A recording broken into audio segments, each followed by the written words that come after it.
Star Citizen, Gareth Evans, is a game that has been a long time in the making, hasn't it? It has.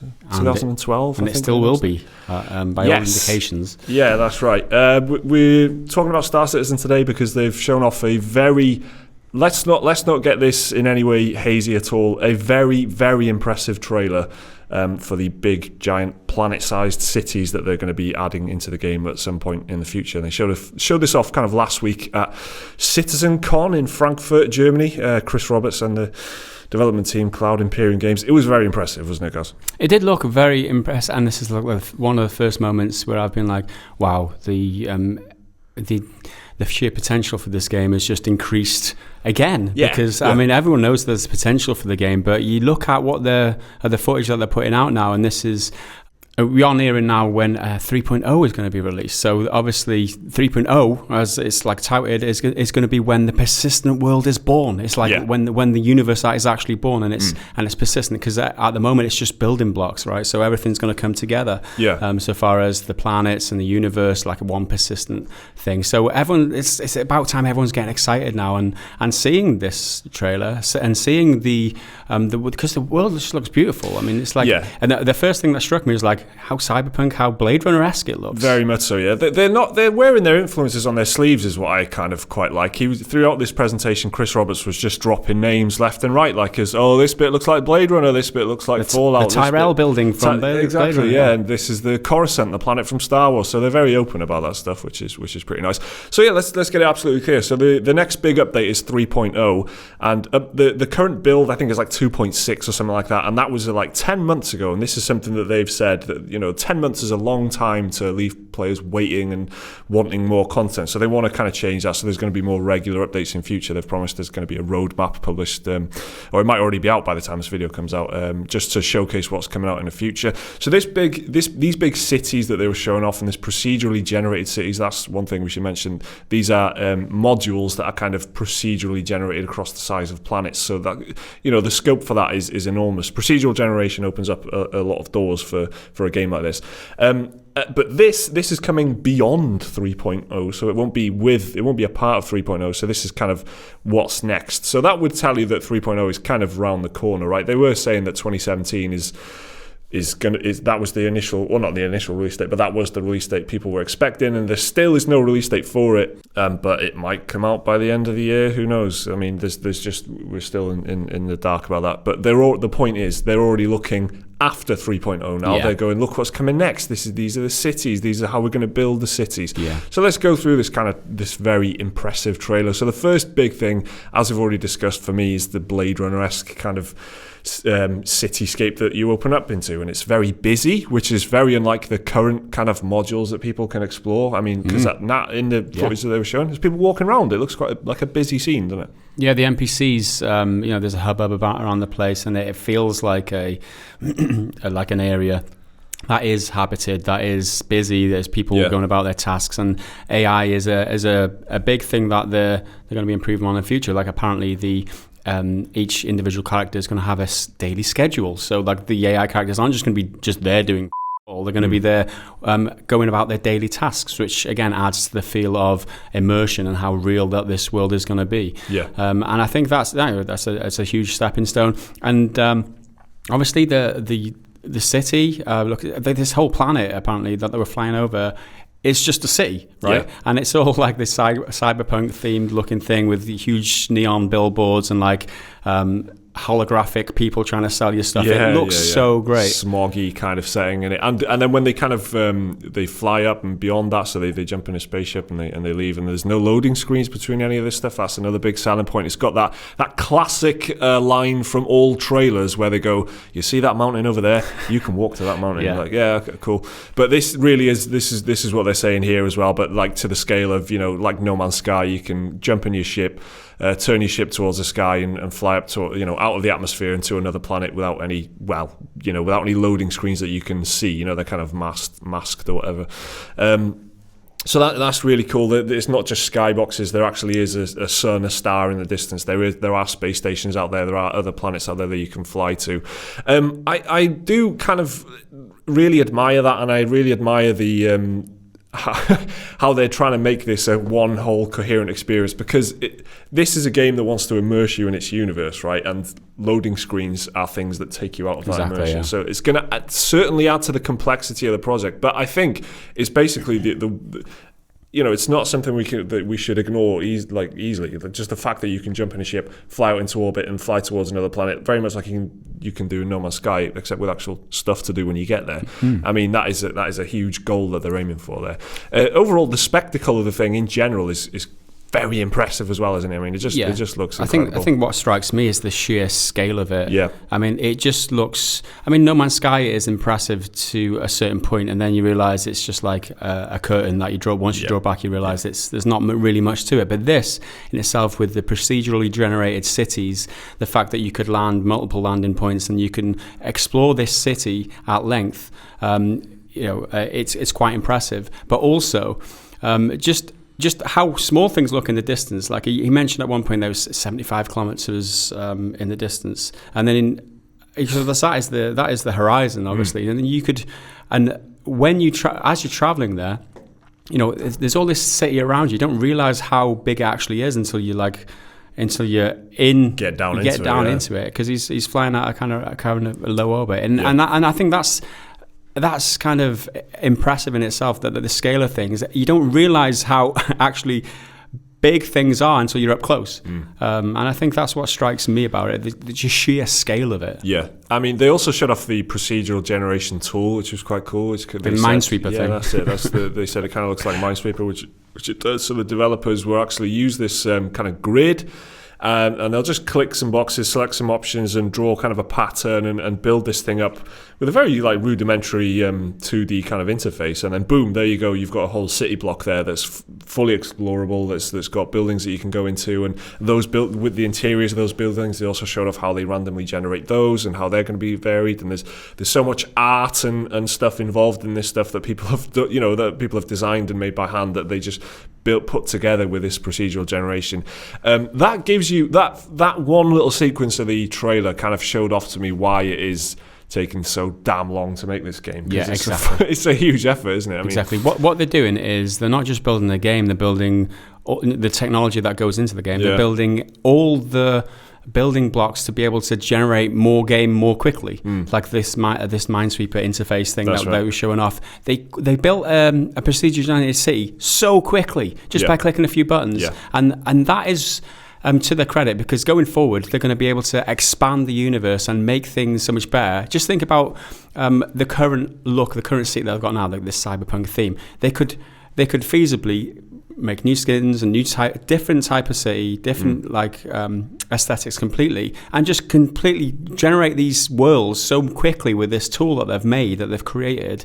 The potential for scaling the whole universe up is just made so much easier by this technology that they're building. And that is kind of something that I picked out as well. So they said that they are working on having hundreds of systems with planets like this, with big cities, and then other cities. There's other planets. There's another planet that they showed off which was kind of deserty, and that was more like something like Fallout, very industrial feeling, a lot of chimneys and stuff like that, a lot of barren, arid kind of things, and something like you've probably a bit closer to what you might have seen in No Man's Sky, but with a lot more going on there. But he said hundreds, right? And that's the key. That's the key differentiator. That's hundreds, which is a huge amount of planets to be having this kind of content with, not 18 quintillion, which is like No Man's Sky's problem, which was just sheer quantity, like variations of calculations. This is that tells me that there is going to be a greater degree of handcrafted art and like level design gone into these things than just a pure like chucking numbers into a machine and seeing what comes out of it. There is a level of curation here, because they're limiting it to hundreds of planets, not 18 quintillion. You know what I'm saying? It does speak for the difference between that and No Man's Sky. Because you think about No Man's Sky and they just like this ear from this little monster thing will be the same ear that you'll see on many different monster things. It like a different shaped neck or something makes a creature any different whatsoever. When when you're just exploring this universe with like weird looking creatures that aren't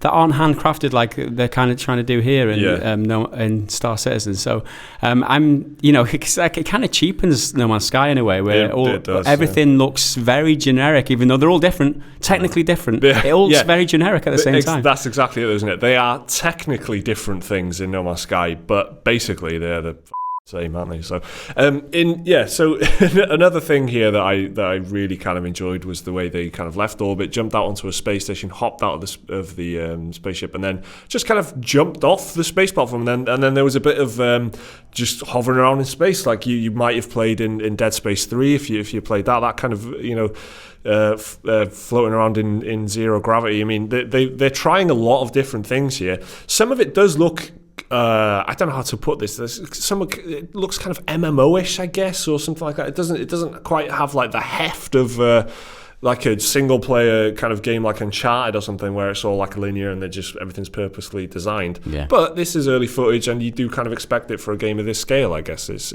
I'm saying it looked floaty while a guy was floating out in space as well. I do realise what I've just said there. Another thing I liked as well was the land speeder. Did you see that? The floater bike. Yeah, that was another floaty thing, but this was cool. This was that was very cool. Yeah, it's the speeder that was very impressive, and the way that if these planets are procedurally generated, it didn't feel like they were popping in. You know what I mean? Yeah, that's true. It all felt like that it was kind of just there, and it's true. Although you've got to take into account that these will be running on the best systems that money can buy, literally. Right. Yeah. So any pop in will be negated by the fact that they're running on absolute beasts, and we won't be running the game on beasts. Yeah, and that's absolutely true. And so maybe this is a good time to bring this up then. So this is very exciting footage, but it is like best case scenario stuff. So we should bear that in mind. This is, for me, ultimately, this is like next level, just groundbreaking stuff. If they manage it, if they realize it, this is game changing stuff.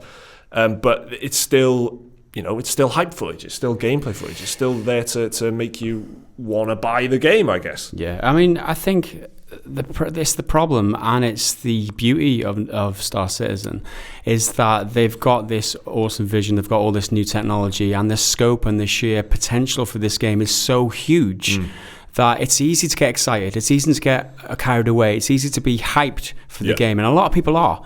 And you'll see them kind of people completely, defending the game to the hilt, like when we report news on it. Yeah, exactly. It's like, you don't understand the scope of the vision. This game is great. Yeah, I think that like I said, it's so easy to get carried away, but that is the beauty of Star Citizen. I don't think there is another game, and I can say this without a hype, without all the drama around it, that I don't think there's another game that looks as great as this. I mean that's a simple way to put it, but there's no game that is investing in so many different types of technologies, bringing it all together in a persistent world, and making everything so realistic and so lifelike. There's no other game that can compare to it. If this game delivers on everything that it's promising, it will blow all other games out of the water, in my opinion. I've got to temper that with the fact that this is my opinion, and this is how it seems versus all other games. But I do agree with you. I do think that it, like I said, it is like precedent setting. It is like, this is the kind of stuff that we need to advance games beyond the rut that they're in a lot of them. The same Ubisoft open world formula over and over again, the same linear shooter corridor experiences over and over again. This is the kind of stuff that pushes us forward, right? And I really hope they realize it. I said in the office as well, even that this is the first time in my life I've even thought I would pay a subscription to play this game every month. I've never played a subscription to play an MMO or anything like that, and there is no subscription for this as far as I'm aware, or there's no plans or anything like that. But I would do it because of the possibility and the potential of what they're building. That is how promising I think this is, and I would be willing to be on board for that. But at the same time, to balance out that hype, I think, like I said, this is the pro and the con of the thing. It's like everyone. It's so easy to get hyped, so easy to get too carried away with it. that it's also easy to criticize because they've had so much, the biggest Kickstarter game ever, like 50 odd million, probably a lot more than that by now. The timeline is huge, 5 years since announcement already. And, you know, obviously feature creep has been a part of it, but it's easy to criticize. It's not going to get delivered. The easiest criticism is it's never going to arrive. They're going to run out of money. There's been whispers that it's some sort of Ponzi scheme, that they're running away with the money, and like, okay, it's easy to be cynical when there's this much money involved and you're not seeing any results.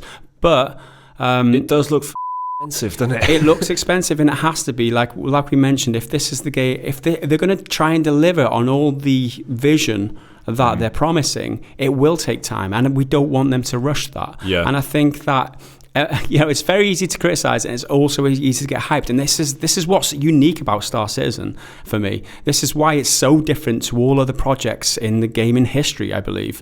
Is that this is going to be a project that is worked on for numerous years and numerous years after that. After release.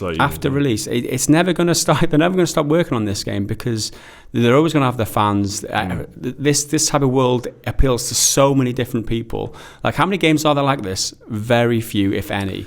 And I think that's why it's so appealing, but at the same time easy to criticize. Yeah, for sure. It's the ambition, isn't it? No shortage of ambition, and there's no shortage of scale and things that they are doing. They want to do all these things, but they are doing them. They have got flipping Gary Oldman on board and Mark Hamill on board and paying these big actors to be in the single player campaign, which is completely, that's not why people are involved in the first place. A lot of people are bought into this because of the fantasy of be who you want to be a space pirate, be a smuggler, be a trader, be whatever you want. That's why they're on board. They don't even need Mark Hamill, and yet Mark Hamill's there because they want to tell a story as well. So there's loads of things going on here. It's certainly one to keep an eye on. I do hope that 3.0 lands this year, like as a flipping Christmas present or something for the people who've been invested for so long and want to see some results. I hope it comes out sooner rather than later. And I can't wait till these planets become playable and that you can actually just explore these spaces, long before the game's even ready, maybe. Who cares? But I just want to get down on those planets and see what's going on.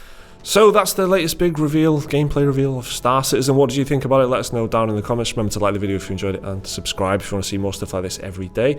Check out the video that's on your screens right now and the link to Patreon if you want to support the channel. See you next time.